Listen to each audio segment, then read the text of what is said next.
Welcome to Watopian Weekly. Welcome. Welcome to Watopian Weekly. Welcome. We're here to talk about Zwift and beyond. We're here to talk about what's going on. So welcome to Watopian Weekly. Welcome. Welcome to Watopian Weekly, Season 5, Episode 17. We're live and on video. Watopian Weekly is the podcast for Zwifters Cyclists and everyone else. Hello, yeah. Each week we're here to discuss all things Zwift, life, and beyond. And with me, all the way from snowy Michigan, with a fat bike in tow and plenty of toilet paper. Here he is, enjoying all the fat bike hooliganism. Josh! Woo! Josh, how you doing? I'm doing great. Yeah, man. Soft intro. This is soft. I know. Not enough words. We did get some complaints, so I don't know why. I trying to keep them, but here he is, ladies and gentlemen, fresh from a trip to the biggest store that you can get for all those gummy bears and also toilet paper. That's what we were talking about earlier. Pre-production meeting was not number. It was not a number one meeting. It was more of a number two. Oh. Anyway, ready to defend his crown as coalition champion, James. Woo, James. How are you? Yeah, hi everyone. I always like something that's soft on the skin. If we're going to go back to the toilet paper chat from earlier. Yes, that's right. Exactly. Yeah. I was trying to think of why we actually have the video footage, and it also goes back to a pre-production conversation to prove that we're dressed, and also we're not AI bots that Dustin's made up. So, yeah. Right. Other than that, I'm not sure what value it brings, apart from watching us slowly fall to sleep when we go off on a complete tangent. Yeah. Which, the pre-production meeting did get a little long there. But sorry about that, guys. That's totally my fault. But, yeah, we were talking about some really interesting stuff, I would say. So, toilet roll. Well, you know, curious. Yeah, yeah. Well, gummy bears and toilet roll. Yeah, that's right. That's right. That feels appropriate, I think. Yeah, definitely. I know. This whole week has just been so busy. We didn't record last week because we were out fat biking and out, racing and everything. And so, that's why we didn't record last week. And then this week, I've been slammed at work. I just can't believe it. But anyway, enough about me. Josh, what have you been doing this week, man? Just as you're taking a sip. Sorry. Oh yeah, it's been a bit slower week. The only things I've done so far this week is race ZRL and then race ladder once, and then I promptly got food poisoning on Thursday. So then, did you track that down? By the way, this is like the second week in a row, like where going into a weekend I've gotten like food poisoning or some food poisoning like symptoms. So like last week, Friday, Saturday was decommissioned, and then this week decommissioned too. I like at least it happened on a work day. So what are you eating? What are you eating, Josh, for this? That's I like my chicken just raw, Yeah, pink chicken pink, right. Pink and rubbery. Pink in the chicken, yeah. Nice. I don't like it fully cooked. No, I mean my there's really been nothing new or different in my diet either. It's all like the same stuff, and obviously been since last week. I've been taking extra care, making sure this isn't accidentally expired or whatever. But yeah, So I don't really know what caused it or what, but it was unfortunate to say the least. But you are. I'm not trying to throw shade on Panda Express, but I know you like Panda Express a lot. I do. So I did not have Panda Express, so okay. I can officially rule out Panda Express as the cause. Praise be the orange chicken gods. I will still continue to eat Panda Express when I want an exorbitantly high sodium intake. That's good. Yeah. But yeah, so onto like races this week. We'll talk about ZRL more when we get to that section. But for ladder racing, we raced Wednesday. Everyone's favorite 1 minute power test. James, what course am I going to say? Oh, it must be up the leg snapper, I would have thought. No. Yes, sir. Oh. Yes, sir. Innsbruckring. Man. Leg snapper 3 times. So we did 2.5 laps of that and pulled out a pretty comfortable W, courtesy of one of our riders averaging a casual 4.0 and just breaking 2 minutes up the road. So yeah, that's awesome. Getting a little close to Ruby. He is now. Nice. Might need to be moved to the next higher team. But anyway, we had a pretty comfortable 1 minute advantage, so that's why we picked that. But legs were definitely heavy from the ZRL race the previous day, so we went back to back Tuesday, Wednesday.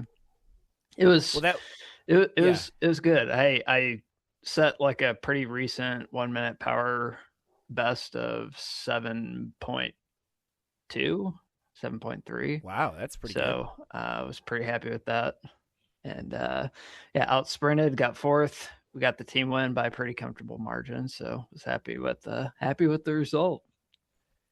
Nice. Well, good job, man. Congratulations. And we did it. We went around the Innsbruck ring not too long ago too, and I remembered. I love that course, but man, it seemed like for a while. I want to say last year, 2 years ago, like every other ladder race was just up Innsbruck ring leg snapper because it's like it's a 1 minute power test basically. Right. 50 seconds to a minute 10, depending on your fitness and area. But whenever people like do pre-race analysis or course selection analysis, they're like, oh, we have an advantage in 1 minute, let's pick that course.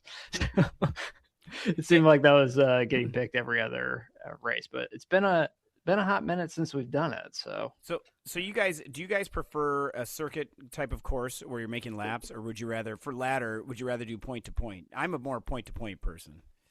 What do you think? It doesn't matter if the laps are long, but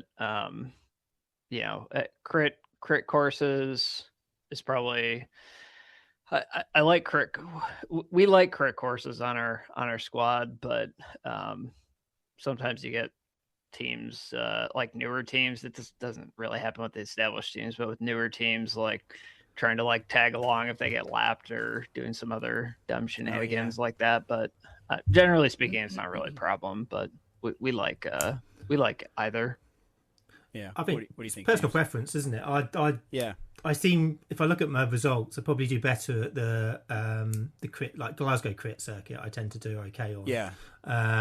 Or Glasgow's the play. Yeah. Or again, a similar one. We seem to have runs of racing that one because it's similar. You've got the Clyde kicker, which you can get some separation on, but it's probably that it's 30 seconds rather than the minute that is the leg snapper, which can make or break. I do like the Innsbruck ring circuit until you race a team who are way better than you and absolutely savage you on that climb, which is what we had last time I raced it. And it was first lap. Oh, that's me done then. That's an ITT around for the next 2.5 laps, but it is what it is. But it's a good one because you do. I had noticed you do tend to have runs of courses. We had a period where we just raced in France on the same course, and it was the aqueduct was the opportunity for separation, if that makes sense. So it'll be interesting to see what the next course.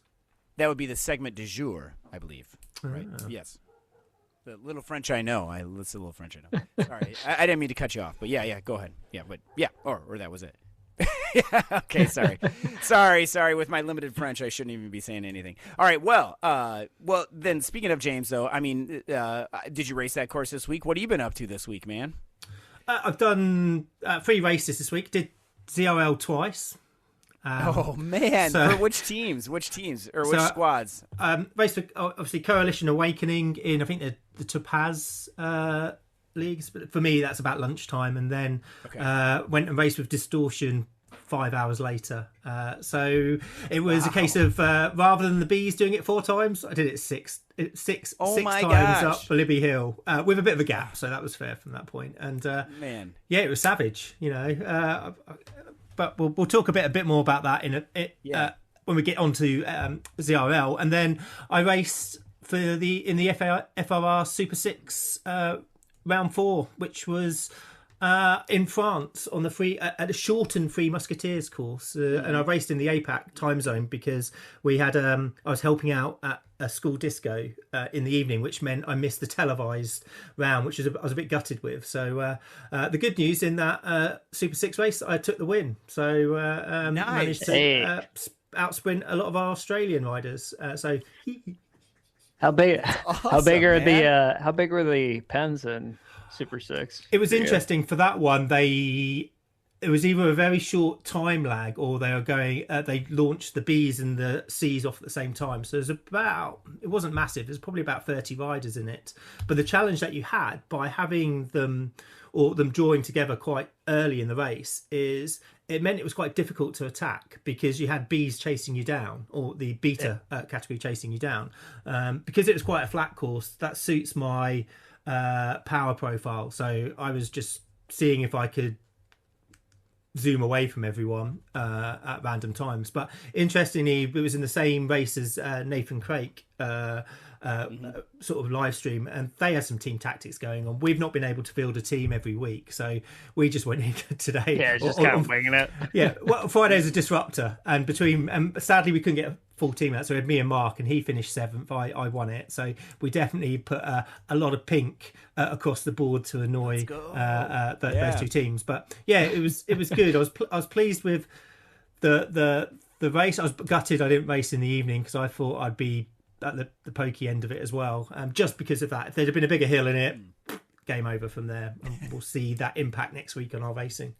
But yeah, so yeah, good racing overall between the 3 races. I've not finished any lower than 4th, so yay me. Wow, and that's great. And then we've got is your ZRAP score to the moon?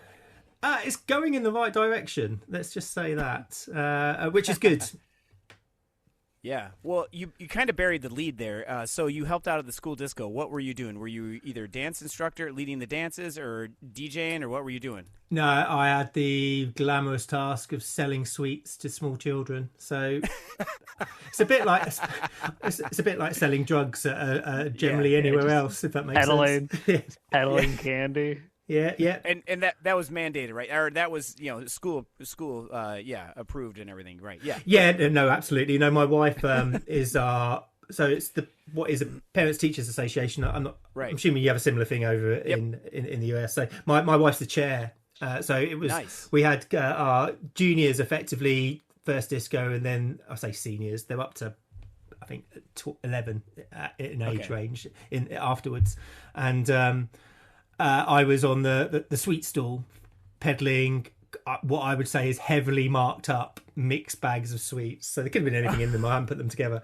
But they all went. I sold them all. Wow. I must admit I probably should have applied some more due discipline on not selling like 10 bags to one child. And basically he then spent the entire rest of the disco running around because he was just on a massive shit behind. So, but sadly it clashed. It was at 6:30, so it clashed with the FRR one, which is a real shame because that race, the EMEA race was being covered on ZMS, and the live streaming was really, really good. So when I did get home, I flicked it on just to see Carl from our team come in 6th. So that was great to see. But the final race next week is being covered, live streamed as well, similar thing. So definitely would say it's a great opportunity to see sort of live stream Zwift racing.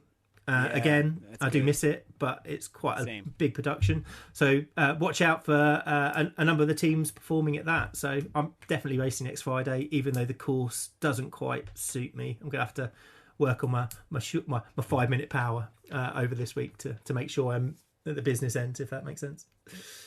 Well, that's awesome, man. Good luck. I hope everything goes well. And that's awesome. Yeah, I do. I miss that too. I miss watching the ZMS stuff too. I think Damien there does a good job, and Oh yeah, does a phenomenal job. Yeah, it's incredible. And his setup. I mean, we've had him on the podcast before, and his setup is incredible. We should probably have him on again because I'm sure he's improved everything too. The redundancy. Yes, and everything that he has. Absolutely incredible. Well, well, I have not been doing much because after ZRL this week, I was my optimization score was in the red pretty much all week. So Coach Cat was telling me to take the day off, so I definitely did. And then I had to take another day off because I couldn't sleep. And then on those of you that are on Coach Cat have probably done a diabolical crisscross workout. And if you haven't, you're going to love it when you do. They are so incredibly hard that you're doing like you have like this. Well, for me, it's my FTP is not so high, but it's like 250 is what my FTP is set at. So I'm sitting at 250. You have that for like 6 minutes, and then you have 1 minute at like 500 or something, which that I can't do that. So I have to, they're diabolical. They're really hard. And then you have to, it's all about like getting the lactate out of your legs, I believe, and practicing those race surges and stuff. Anyway, I tried that I did it on Friday, and I was not, most successful. I got my OTS in and everything that I needed, but man, my quads were definitely hurting, and like I was getting cramps in the middle of the night. Oh, it was horrible. So then I had to take off yesterday as well. So I've been just relaxing, but I've been doing bike things.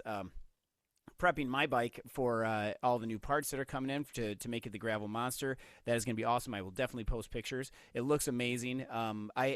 So for those of you who are mountain bikers in my age range, in your 40s and 50s, probably remember wrapping the chainstay with inner tubes, old inner tubes, so that you don't get the slap all the time. Because this is before we had clutch derailleurs. So I had that on there, and I'm like, I'm getting a clutch derailleur. I can take this thing off here. I think I took off about half a pound of inner tube off that thing. Yeah, and easy win. Easy win, yeah. And then it hasn't seen the light of day for well over 12 years. So it looks amazing. It looks like pristine. And I'm gonna clean everything too when I get it done. But all my parts should be in this week. They got the cranks and the chain ring came in, but and not everything else was there. So I'm getting there. I did buy a new, like a small a torque wrench. Like I think it's a Lesign torque wrench. So it can get one of the the little. Yeah, are those the portable ones, or is it just like a small mini set? It's a small mini set because I thought about getting the portable ones, but I'm not realistically going to torque things down in the middle of a bike ride. I don't think. Yeah. But so not a race anyway. Yeah, I have many mini tools, or I have a lot of mini tools. So not a plethora, but I have more than one. So I just carry one of those with me. But anyway, so I was excited for that because I'm going to be torquing everything down to specific specs, so I'm not going to ruin anything. Your headset screw, you're not going to torque down to 50 Newton meters. No, but I have definitely done that before. Or your derailleur hanger. Torque the hell out of that down to like 50 Newton meters. So it breaks That's off. What I hear that's what I hear is perfect. Yeah. I did get caught up with like some of those ones you wouldn't guess. Right. Especially like the derailleur hanger, if you didn't know. Like I wouldn't know to torque that down to 1 to 2 Newton meters or whatever the spec is. I would, if it were me, I was like, oh man, this is a critical part. This needs to be tight, wrenched down hard. Right, because you don't want it to fall or fall off and everything. But I think one of the reasons is so like when you shred it on like a rock or something like that, it breaks. Yeah. So it doesn't break your derailleur. Although with my new dropouts on my Richie, they're steel. Man, those things are thick. They're huge. Thick. So THICC. Thick. Yeah. Yes, they are, and they're huge, man. I am so excited for this. And then I was in the bike shop on Saturday, and looking at stuff, and I'm like, I keep looking at the like the new Trek Checkpoint. They've got a new one in the window, and then they've got the Trek Checkmate, and I'm like, oh man. Do they have a Trek check out? that you can test ride? No, but those fancy new I've seen them. $7,000 minimum like suspension monster. It looks sweet. It looks cool, but I think that for me, I don't think I can go fast enough for it to be good. No, it's gonna be awesome. But yeah. So, but I was just looking at all these bikes, like, oh, I could get this one, but no, I got to stay focused, and this is gonna be cool. Just wait till you see this bike; it's gonna be amazing. I can't wait. All right, so I know I've talked a lot about bikes, but once you've finished it, you'll realize it's been cheaper to buy the new checkout. Simple. Well, you're right. It's like the amount of money I put into this bike over the years. But it's gotten its. So I've had this bike for like well over 12 years. I think I got it in 2012. So that's 14 years that I've had it, and so being able to ride it in different iterations, I think has been pretty cool too. So that I don't have to like get rid of it. But it would be nice to get a new bike, but at the same time, my wife says no. So anyway, so but I'm getting prepped for some gravel rides in May. I've got a couple of races here. We've got a listener that was a former organizer on the Haywood, which is in Northfield, Minnesota. Paul, and I'm going to see if we're going to talk to him about getting him on and everything too, and talking to him. I've been doing some fat biking. I was going to go out yesterday, but we had I don't know about you, Josh. You guys have snow still, or? Yeah. It's okay. It's still like 15 degrees Fahrenheit. Yeah, we are. What about you, James? You guys have snow? No, we've just got rain and it's miserable. So I haven't been out on my bike because that's really unusual for the UK. Never heard of rain there. Yeah. You don't want it to get wet. You don't. Yeah. It's not even cold, so it's nicely mild, grey, overcast, and ridiculously wet. So I'm happy I live on a hill.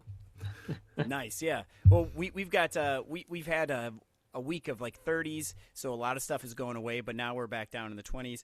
So we were supposed to get snow last night, but we didn't get any. We were supposed to get snow this morning, didn't get any. So it's been kind of bad for fat biking. It's like you got to have studs to go out there because it's pretty much just ice. So I didn't go out yesterday, and I'm not going to go out today. But today I get to go with the lady I live with who smells so nice, and my daughter. We're gonna go snow tubing. Have you guys ever done that before?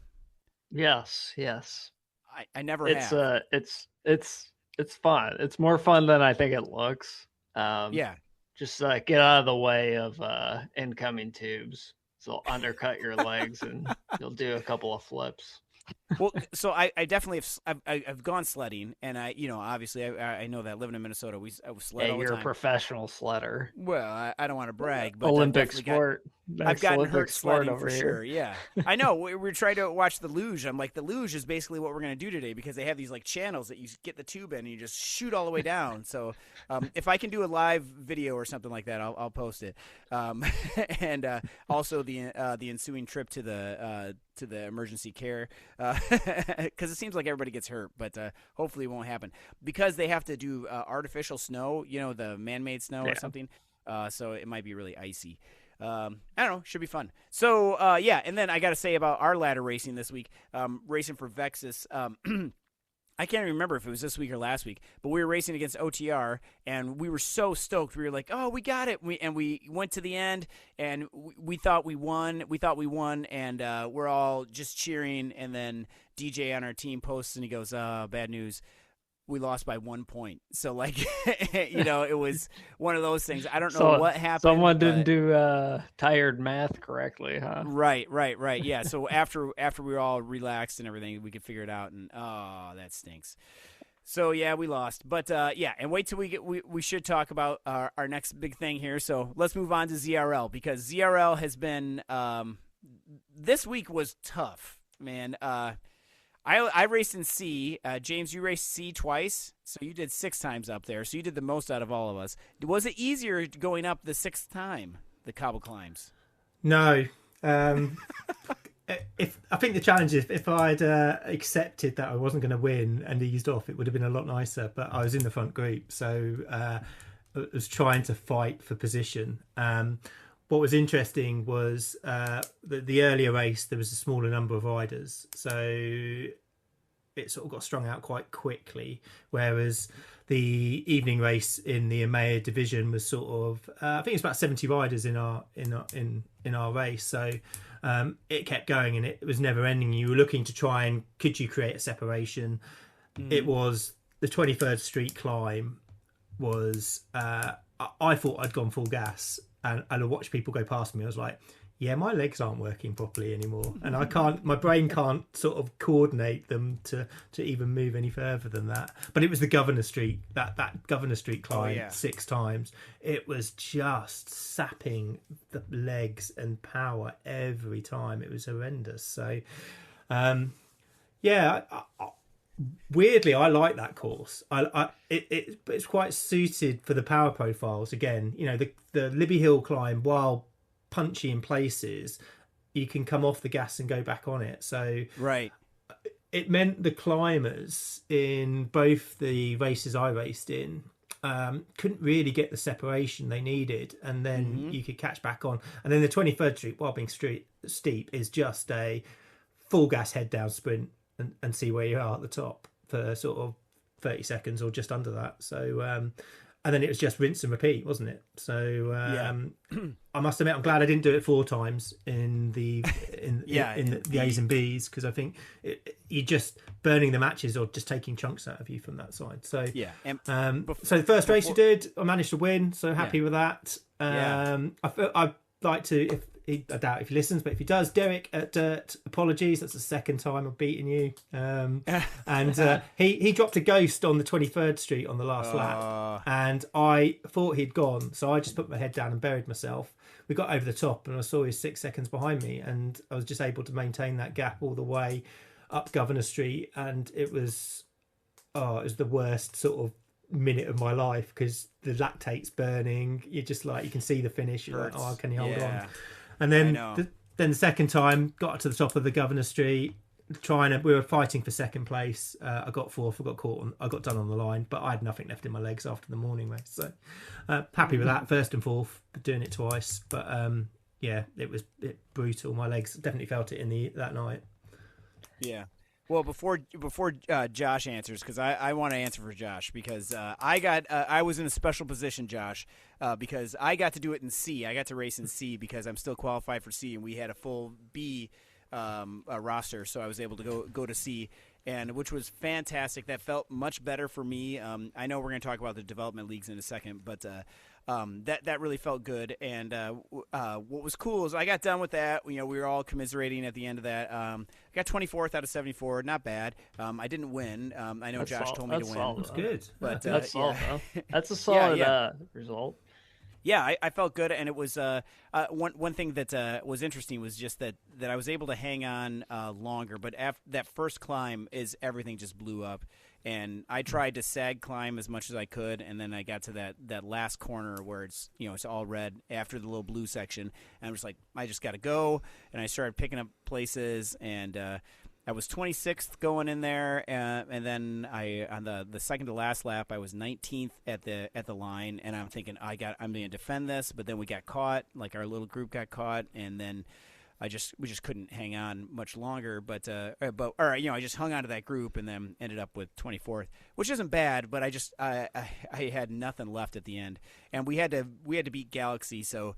I just listened to the captain, did what I was told, and tried to beat those guys. And I had 2 of them at the end, and 2 of these guys at the end, and I was like trying not to drag them to the line, but they weren't going fast enough, and I knew exactly what they were doing, so I just had to put my head down and go, right? And so I'm going, and they're one of them passed me. 205 watts. 205 watts at the end of that race, which is pretty good for me. And so one of them passed me, and then the other one was like, he was so close. Oh my gosh, he must have been upset that I beat him by like the width of a virtual tire. So I split him at least, so they didn't get all the points. But still though, but then it was super cool because then I was able to get off, we got off comms, and then I was able to fan view the Epiphany race there, which Josh you were sitting at 18th, I think, at that point, and we already had the Rovinator, which we got to give him a massive shout out because he stayed in huge performance as a C. Yes, getting he's top listed 5. as a C, yeah, which I don't understand. 5 machine. Yeah, and he was like standing there the whole time. And then we also get I'm not sure how many people get to race with the DS, but I'm publicly saying this. Our DS Daniel he's amazing, and he's gotten better because he's been injured, so he hasn't been able to race. So he's been just refining his DS skills, and they're really really good. And I know he'd rather be racing than this, but man, it's so calm and everything. And anyway, yeah, it's nice. It's definitely nice to have a DS in these races too. So. Yeah, even I know we all know what to do, just go fast, but it gives you extra information, I think, too, and then also it inspires you a little bit too to go a little faster. So, Josh, we watched Roven finish, and then we gotta talk through what you were doing there at the end, man, because that was heroic. Yeah, it was funny. We we had a new guy on the team who his first race was this week, and it's funny because we were yeah, I know, right? But we were saying like, oh hey, or I was giving him some tips ahead of the race, like, hey, these segments are worth some points, but don't blow up on them because if it's between that and a higher finishing spot, just don't burn the matches there. Just try to stick with the group, and then keep your anticipated finish position as high as possible. And then I promptly did not follow any of my own advice, and then like just as James would say, give it the beans on the first 2 climbs. And I did get top 3 FTS and FAL on both the first climbs, but then I set a new max heart rate PR, nice. or I matched my all-time heart rate PR, and then dropped off the front immediately. I actually dropped back to a third group, I think, and then I was able to TT with the help of some other rider because I wasn't going to do the work. But I did TT back up to group 2, and then I didn't really do anything in that group either, and didn't really have much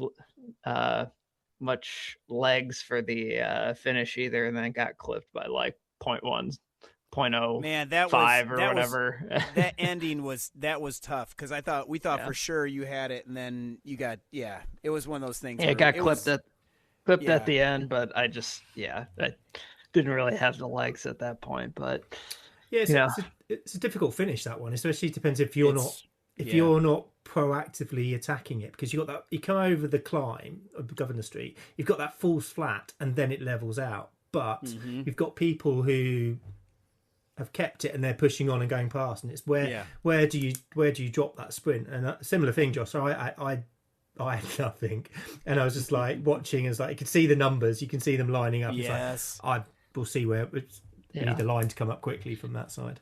Well, it was just like there was just like in the segments, right? There's the first segments. There's like one person who tried to go a little bit earlier than the rest of the people, and it was always just like that carrot hanging at the very end. I'm looking in the stats too, and I had like the highest 30-second power in the pen, like second highest 1 minute power, and then finished all the way down at 16th to 40 or whatever. So that tells the story. Just blew up on the climbs and then did nothing of value the rest of the race.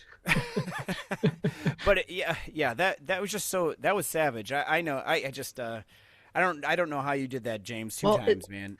It's a shame too, because I was looking forward to this one. I was like, man, this suits my 30-second 1 minute is my bread and butter. And I was licking my chops saying hey, this is I'm right for top 5 finish in this one. Was feeling really confident, and then even after the first 2 KOMs, I was like, this is great. And then I was like, oh man, I'm I'm winded.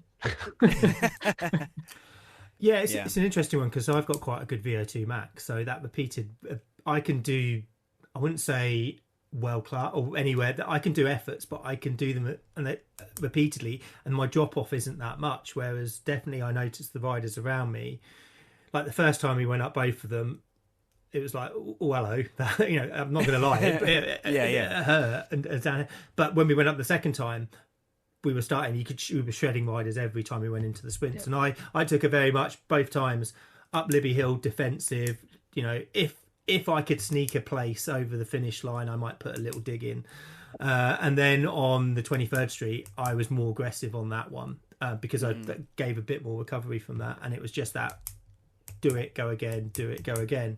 But I must admit, in the first race, and a shout out to Awakening, we finished second overall, which we reversed the placing. It's not a massive league anyway.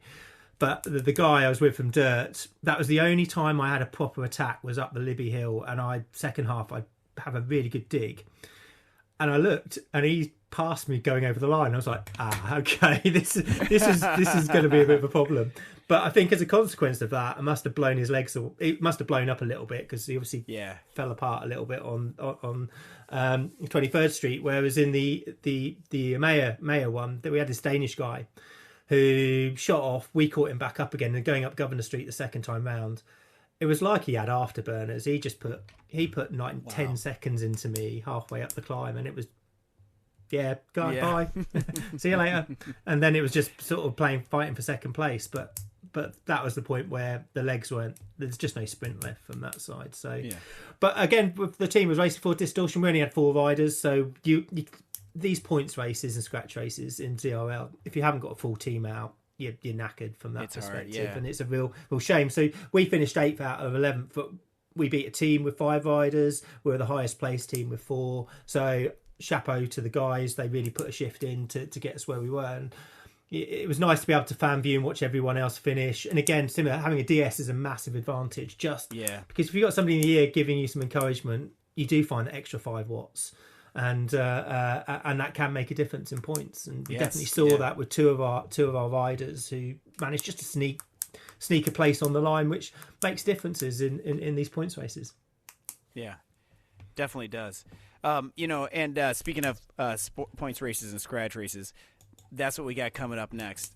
This one is I'm sad that I'm going to miss it because I actually have to work that night, but which is too bad. Talking about the parent-teacher organization thing. I'm not running a disco, but we have conferences, but that's how it goes. Don't fancy racing a bit earlier, I thought about it actually. Like if I could do, it would have to be like it'd be like 5 a.m. my time. I don't know, man. We ain't getting up for that. I know you. I know you. I would. Getting up for that. I would. I would. Set you up for the day. Oh my gosh, I would just be like sitting at my desk and like just going into, I would have to do it, fasted and everything. Oh man, but I mean, this is in your neck of the woods there, James. I mean, going up Box Hill, this is going to be and actually I like Box Hill. I know I didn't do it as much as you guys did in FRR, but wrong answer, Dustin. I like it, especially when it gets to all the writing on the road. I don't know what it says, but I just know that's when I got to go. Yeah, it's encouragement. Yeah. I don't know what language it's in. I You know why I hate Box Hill? I'm scarred from doing the PRL full. Oh yeah, yes. Doing That was doing this rough. hot garbage 11 times will make you hate Box Hill and never want to do it again. But so I haven't done it yet. But yeah, I can deal with Box Hill. You know what I can't deal with? That extra little kicker at the comes after Box Hill. That I hate. Just the existential dread knowing that's coming up. Because there's always someone who's like, oh yeah, I know we just put a massive effort up Box Hill and we're all feeling just totally winded and the wind's out of our sails, and then there's some ding dong who's like, oh yeah, I'm gonna do this one last push over here just so I can get the super tuck over the climb. I'm like, can you not? Please. Right. I'd say the best way to describe that, this little kid runs up to you and just kicks you in the ghoulies and runs off again. It's sort of that. That's exactly what it is. That's where the term kicker comes from.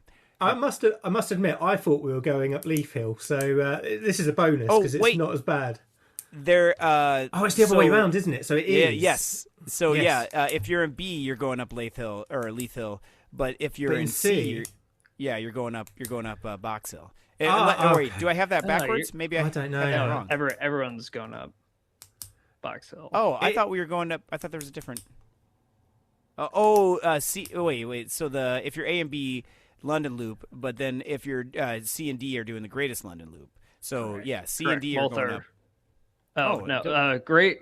Okay, C and D, Greatest London Loop. That's Leith Hill. That's Leith Hill. Yes. A and B, Box Hill. Yeah. Sorry, I had that wrong. Yeah. So we're very organized here. You can Well, Leith Hill is harder, I think, almost, isn't it? Because it's steeper. Yeah, it is. It's steeper. It's got that segment in the middle where it's just savage from that side. Yeah, it is steeper. Weirdly, I'd probably rather do B's and go up Box Hill twice, if that makes sense. I would too, because I don't know. There's something quite demoralizing, even though the segment doesn't even matter, but there's something quite demoralizing about the fact that it doesn't even start until like halfway up the climb anyway. I know. Go ahead.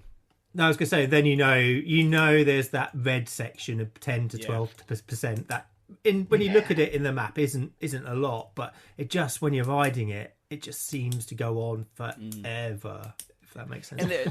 But on these scratch races, there's always people that are going up like it's a points race, like they're getting points for that, and it's not. So everybody just calm down, just get to the top, and then race, okay. Yeah, but I think there's some people who are just like, if you're a good climber, like that's your time to shed people, and I mean that's what I would be doing too if I were I was a little bit better at climbing. I would just be like, all right, well, see y'all later. It's definitely the difference. Like cobbled climbs. That's where I'm having a laugh, annoying people by just zooming off the phone. Go, woo! Look at me. This one, there's going to be half the field are just going to put me to the sword on this. This is about damage limitation. Try and catch people on the descent, because that section I might as well get off and walk, because everyone else is going to go past me. The numbers I've got to try and sustain from there, I just can't do it. So it's very much, let's see where we are at the top. Anything, if I get in the top 20, I'll be happy with that, I think. James, what time is your race at? Is it 6:30 your time? Yeah, 6:30 in the evening. So we are rather short, Dustin. So we can. Yeah, that's noon my time though. That's. I believe in you. I believe in you, Dustin. If I could come home and race and then go back to work, I definitely would. Sounds like you're sick that day. It's coming on already. Yeah. All I'm hearing, Josh, is excuses.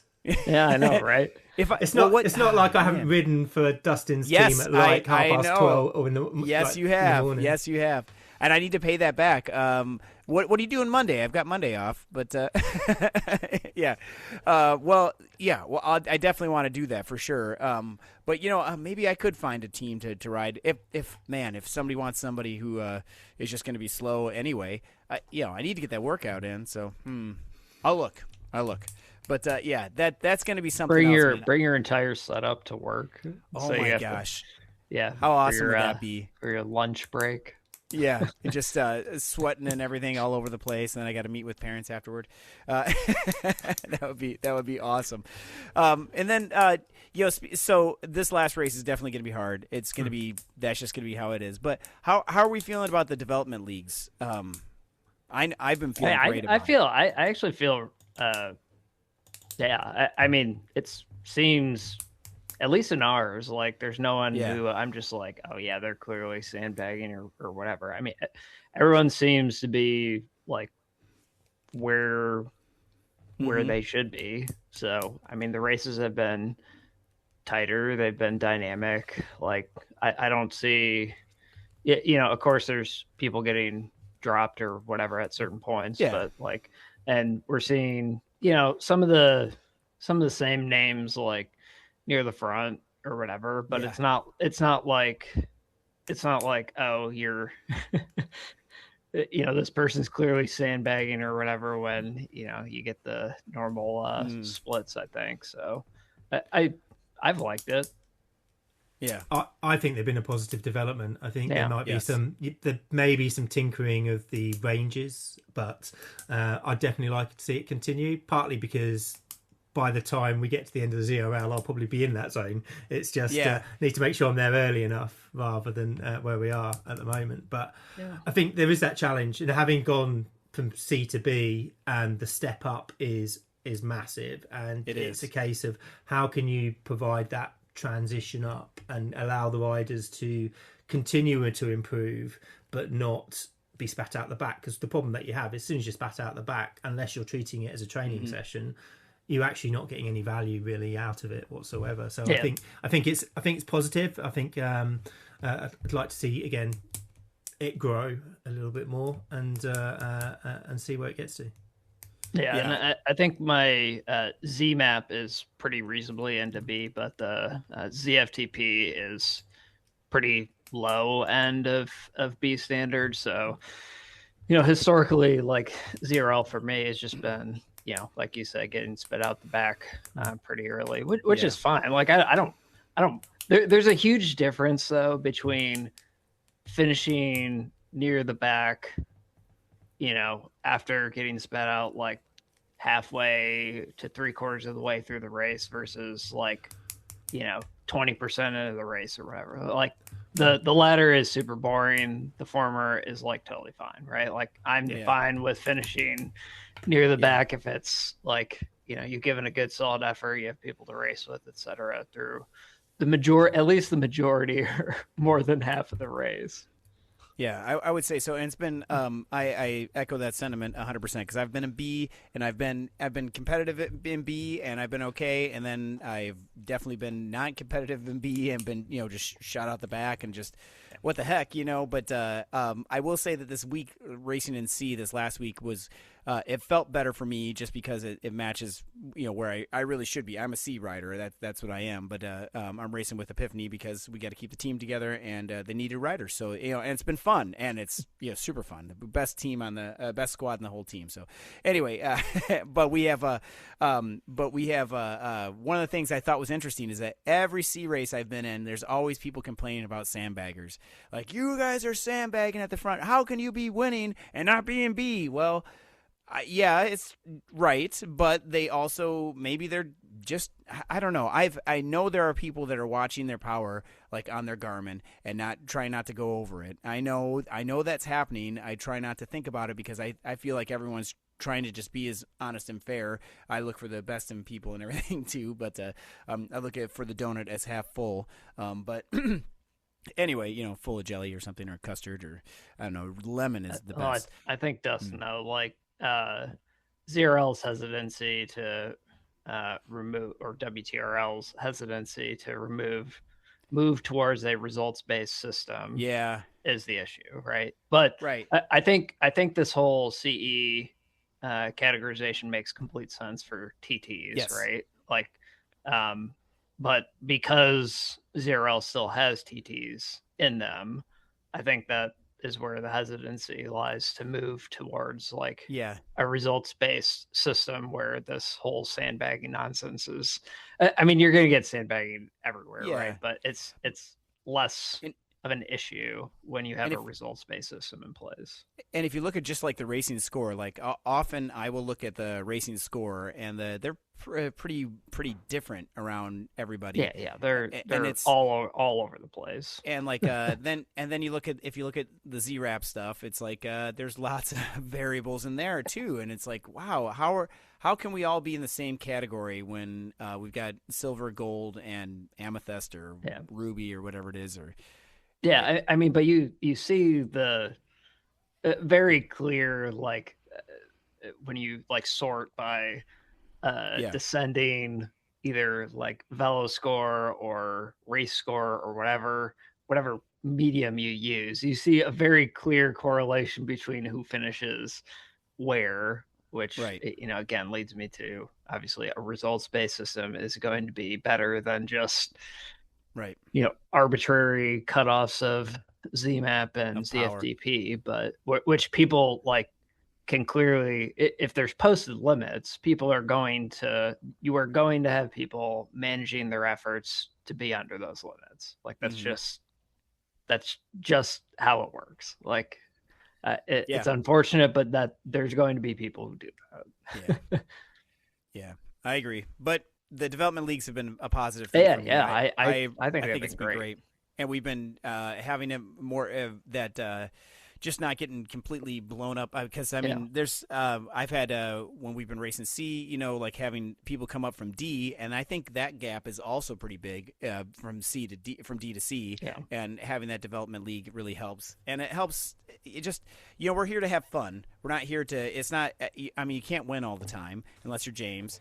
And you know, so there's. Look at this guy. I know. Winning I know. everything. I know. He's got his collar popped. He's ready to go, man. But it's the type of race, if that makes sense. So if you look at Tuesday, that race is suited to my power profile and the climbs aren't high, that aren't big enough. You put a 5-minute climb in there, and I am toast. So it'll be really interesting when you bench it out of the entire season. I will go full gas. Until I blow up or give myself a nosebleed, which I've done recently as well, which is not a good thing to have happen. Right. Is as soon as we're any prolonged climbing, my weight's the issue. So I'd say, for me, I just need to stop being a heavy bastard and effectively and get that down, because if you look at my Zwift racing score, you look at my zero, I mean, you look at the up or down scale that I've got.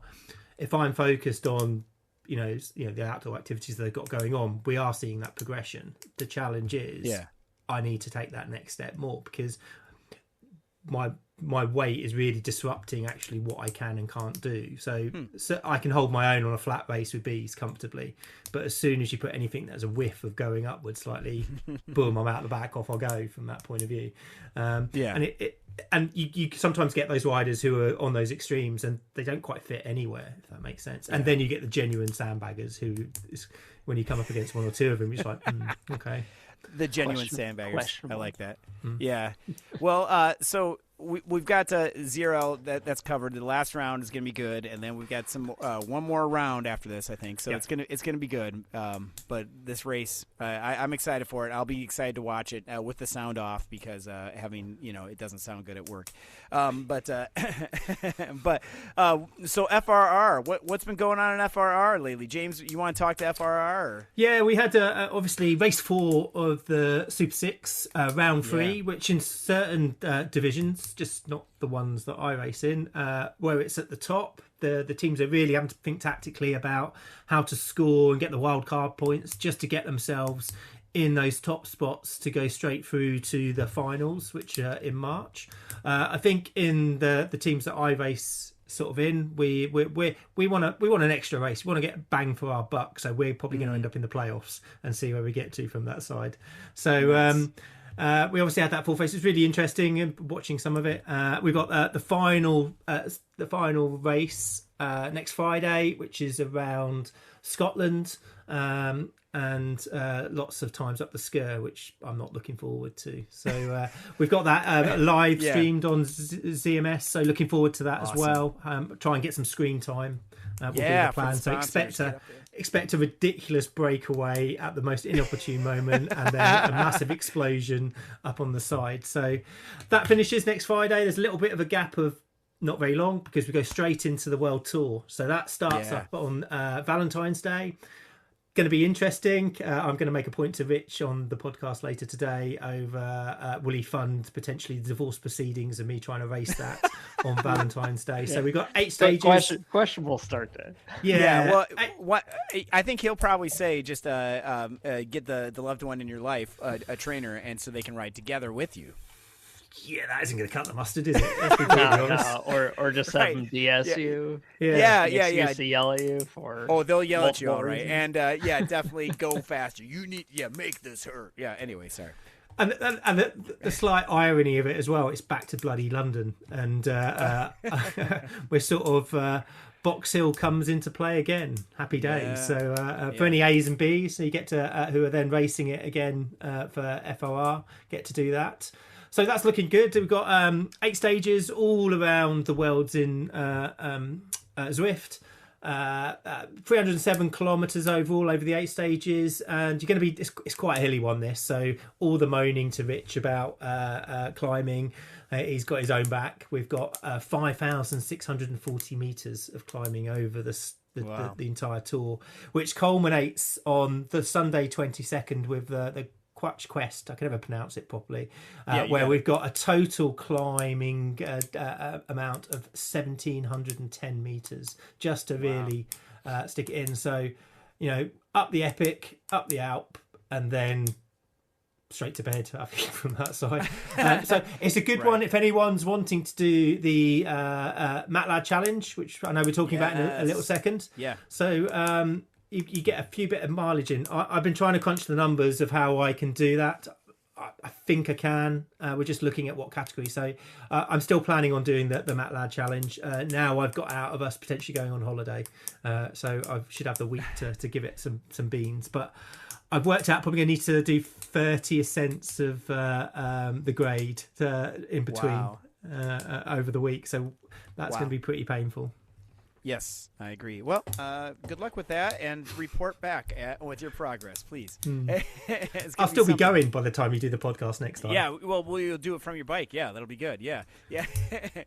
So, despite despite my 205 watts, that was and almost 500 watts at one time sprint the other day, which Josh wasn't able to capture, but somebody else did capture. I did see it. Yeah, but anyway, we have the Zwift Games are coming up, which is pretty cool. It's not until March, but these routes are I think they're all pretty much new. They're the only one that London Uprising. No, that one's new too. I think they're all new. So we've got Mercury Madness, which is flat and then down and then a little kicker, Scotland Smash, and then Downtown Eruption, which I feel like we've done that one before. That one seems like it's going up the volcano, I think. But anyway, then London Uprising, and then the Zwift Games 25, the Queen stage, which that one is going to be hard for sure. That one goes up, I believe, the epic, and then the what is it? I can't see. It goes up a lot though. Yeah, a lot. Yeah, a lot of uphills. Yeah. Yes. So that's going to be awesome. I'm glad it's back. I felt like it's been gone for a couple years now, and we're definitely. It needs to come back. We need this to watch that, and because it was so cool to be able to watch our heroes, our local heroes, I guess, or our Zwift heroes up there, and also be able to race the same thing. It's like being able to race the same course that the Tour de France does, stuff like that, I guess. Yeah. So I'm excited for that. I'll be tuning in and watching those on my lunch break. That'll be good. Yep. And then did you guys get invited, by the way, to the Zwift Games? No, I'm not cool enough. Definitely didn't either. No. And then we got to talk about Matt Ladd, our friend of the podcast and fan of Pineapple Fanta, is going to, which I have not tried, which I finally found because I was talking to him the other day about how he's been fueling his rides, and it's basically been sounds like a garbage disposal. Yeah. Yeah, whatever's on special, like expired food, just give it to Matt and he'll eat it. But he was telling me about this pineapple Fanta. I'm like, pineapple Fanta? I've never had it. I've only had orange and I think strawberry. I've never had pineapple. And then I finally found it at the grocery store, but then I didn't get it because I'm trying to cut back on my soda intake. But why? I know the Dr. Pepper's. Yeah, what I need. Yeah, dude. Did you? Okay, James. Did you hear this guy? What was it? 2 races ago, Dustin. Yeah. You're like, I had how many fluid ounces of Dr. Pepper 30. do you have? It's only 30 fluid ounces. Yeah, that's literally 2x the daily sugar intake or whatever. And he's right. He's like, yeah, I'm feeling good. And then but his eyeballs spinning around. Yeah. Well, dude's tweaking on sugar over here. And then how can you I can't do coffee because coffee has too much caffeine in it, and then I'll be up all night. So so you get caffeine and sugar. This is right. Yeah. And then it's so good. Dr. Pepper. Yeah. Dude's heart rate is out of control over here. So have you not had the Fanta? No, I haven't had the pineapple one. Is it good? Have you had it? Well, it used to be called something else in the UK. So in 2023, it's rebranded. So it was Lilt. So it is this sort of pineapple and grapefruit carbonated drink. So yeah, I've had it quite a bit, and it is it's like firewater. Bless your cotton socks. So definitely go from there. But a similar thing to your experience of Dr. Pepper. I think you need to be drinking it in a padded room and allowing some sort of come down period afterwards. What is? I didn't realize there was that much. I mean, I knew it like it's pop, right, or soda. Yeah. Like it has I it has a lot of sugar in it, too, but yeah, like 12 ounces in a can, right? Yeah. So you basically had two and a half cans of Dr. Pepper in like, a few minutes. Well, I would get more, but see, our gas station, the local gas station chain, does these. A shout out to Quick Trip. It's $1.69 to get like a 20-ounce, a fountain pop. Okay, that's $1.69. For $1.89, you can get 30. Come on, I mean it's better value, right? So did you put ice in this? Yes, there is ice in there. Okay. So that diluted it a little bit. Yeah, okay. yeah. So maybe it wasn't the full like 30 ounces of daily value of sugar diluted by water. Okay. That probably was why you survived and didn't have your heart jumping out of your chest over here. It's awesome. I love that. If you can get the pre-2014 formula of the Fanta grapefruit, it had 56% more calories in it because there was a big push to change it. So all the like sugared carbonated drinks in the UK became not as fun effectively. Well, see now that's a good thing about why also at the gas station, because you can put extra things in it. You can put like vanilla or cherry in there, and it's just like the straight concentrate of whatever that is, just sugar goo. So it's awesome. And, shudder to think what it's doing to your teeth. Well, they're okay. They're still there. But homie's got zero dentin. It's okay. It's so good that oh my gosh, I could go for some right now. But I only say that for race day, and I haven't been. And I'm trying to cut back. But so watch out for Matt Ladd, and he's definitely going to be talking about Fanta, I'm sure. But what about what's better, Fanta or Special Brew, the Scottish one there? Iron Brew. Neither. Iron Brew. 90. Well, the 1903. That is the all the sugar stuff left in it. If that makes sense. Yeah, get some of that inside you. That'll sort you out. That'll stop you dropping down the pack in a Zwift points race, Josh. Josh, that would have gotten you 16th or 15th instead of 16th. Yeah. I could have made up that. Just a quick IV injection and.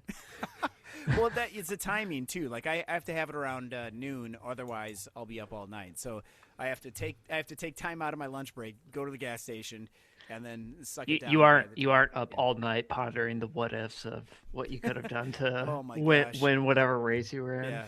I do sometimes. I have done it where I've on my ride home too, because my ride home's only about 20 minutes. So I've definitely done that. And you guys were all giving me heck for that too, because it's only 20 minutes. You did 30 ounces in 20 minutes. Well, it was actually less than that, but yeah, you're right. It's 29 and a half. Yeah, but oh man, no, less time. I mean, it's just so good. All right, well, anyway, so I know we got the club championship thing, and then we got to close the episode. But real quick, club championship. I know they're coming up for a lot of people, a lot of different teams. I know Sisu always does one, and our team, the Coalition, does one.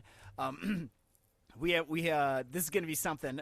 I know James and I are going to be going up against each other probably in a friendly way, and I will gladly tow you as far as I can, James. But I know that you will destroy me in a sprint. So I don't know what last time our teammate Josh and I's teammate Daniel and I were together. And do you remember that race, James? When you won, but yeah. Okay. But like James, of course. Yeah, of course I won. Of course you won. But which one I won? I seem to win a few now. Again. Yeah, I know. I seem to lose track of all these. Yeah. Sorry, I had to move out of my house due to all the metal that was taken up. It was picking up radio frequencies. It was, but I remember I was like, I told Daniel like you're out of the two of us, he could beat you in a sprint and maybe, and I'm like I will get you up there. and you got to do the rest, man. So I'm like, come on, I'm not towing your butt all the way up here for you to quit, because he was like, I'm toast. I'm like, no, we're going. So we went and we caught you, but then you just dropped us like a quarter wood, man.